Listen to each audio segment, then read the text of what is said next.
बहुत समय पहले की बात है। समुद्र के किनारे एक छोटी सी गौरैया अपने घोंसले में रहती थी। एक दिन उसने 2 अंडे दिए। सुबह होते ही उसने सोचा, मैं जल्दी से दाना चुगने जाती हूँ, तब तक मेरे अंडे यहाँ सुरक्षित रहेंगे। किसी को नहीं पता कि मैंने 2 अंडे दिए हैं। गौरैया दाना चुगने चली गई। उसे दाना चुगने में शाम हो गई, लेकिन जब वह वापस आई तो उसने देखा। अरे, मेरे अंडे कहाँ गए? यहाँ तो कोई भी नहीं है। उसने देखा कि समुद्र हंस रहा है। गौरैया ने पूछा, समुद्र, क्या तुमने मेरे अंडे लिए हैं?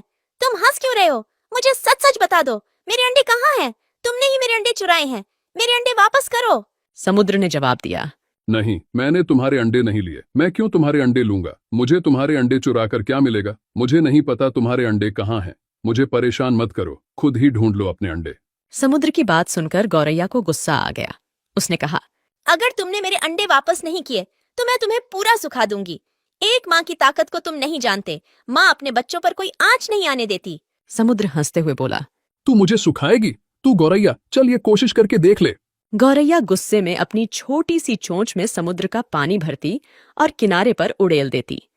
पास से गुजरते हुए एक चिढ़ा ने पूछा, अरे गौरैया बहन, आज तुम दाना चुगने नहीं आई? और तुम यह क्या कर रही हो? गौरैया ने जवाब दिया, मैं समुद्र का पानी सुखाकर अपने अंडे वापस लूंगी। तुम जाओ, मुझे अपना काम करने दो। चिढ़ा ने कहा, पर गौरैया बहन, यह कार्य असंभव है। इस तरह तुम समुद्र का पानी नहीं सुखा पाओगी। गौरैया दृढ़ निश्चय के साथ अपने कार्य में लगी रही।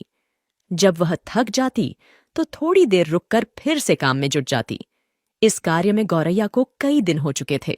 भूखी प्यासी गौरैया की तबीयत खराब होने लगी। यह देखकर सभी पक्षी चिंतित हो गए। यह गौरैया अगर इसी तरह भूखी प्यासी इस कार्य में लगी रही तो अनर्थ हो जाएगा। हमें गरुण देव के पास चलकर सहायता मांगनी चाहिए। सभी पक्षी मिलकर गरुण देव के पास गए। गरुण देव ने पूछा, क्या बात है? सब ठीक तो है? आज सभी पक्षी एक साथ मेरे पास आए हैं। पक्षियों ने बताया, गरुण देव, एक छोटी गौरैया अपनी जिद पर अड़ी है और इतने विशाल समुद्र का पानी सुखाने का प्रयास कर रही है। इसी वजह से उसका स्वास्थ्य भी गिर रहा है। कृपया उसकी मदद कीजिए।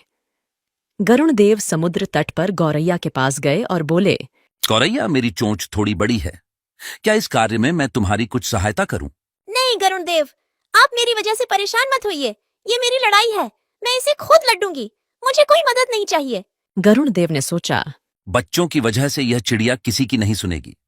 इसके लिए अंडों को ढूंढने से ज्यादा महत्वपूर्ण कोई कार्य नहीं है। मुझे भगवान श्री हरि के पास जाना होगा और उनसे विनती करनी होगी। गरुण देव भगवान विष्णु के पास गए और प्रार्थना की, हे नारायण, आपकी जय हो। कृपया हमारी सहायता कीजिए। एक नन्ही गौरैया समुद्र का पानी सुखाने की ठान बैठी है, जो कि संभव नहीं है। उसका स्वास्थ्य भी गिर रहा है।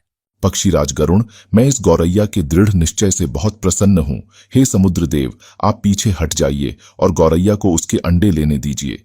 आज एक माँ अपने बच्चों की रक्षा के लिए कोई भी जोखिम उठाने के लिए तैयार है, इसलिए मैं गौरैया के साथ हूँ। आपको पीछे हटना होगा और गौरैया के अंडे उसे लौटाने होंगे। समुद्र ने भगवान विष्णु की आज्ञा मानी और पीछे हट गया। गौरैया ने खुशी खुशी अपने अंडे निकाल लिए। समुद्र ने कहा, गौरैया, मुझे माफ कर दो। आज तुम्हारा विश्वास जीत गया। गौरैया ने गर्व से कहा, मैंने कर दिखाया। मेरे अंडे मुझे वापस मिल गए। इस कहानी से हमें यह सीख मिलती है कि यदि कोई भी व्यक्ति दृढ़ निश्चय कर ले तो असंभव कार्य को पूरा करने में ईश्वर भी उसकी मदद अवश्य करते हैं।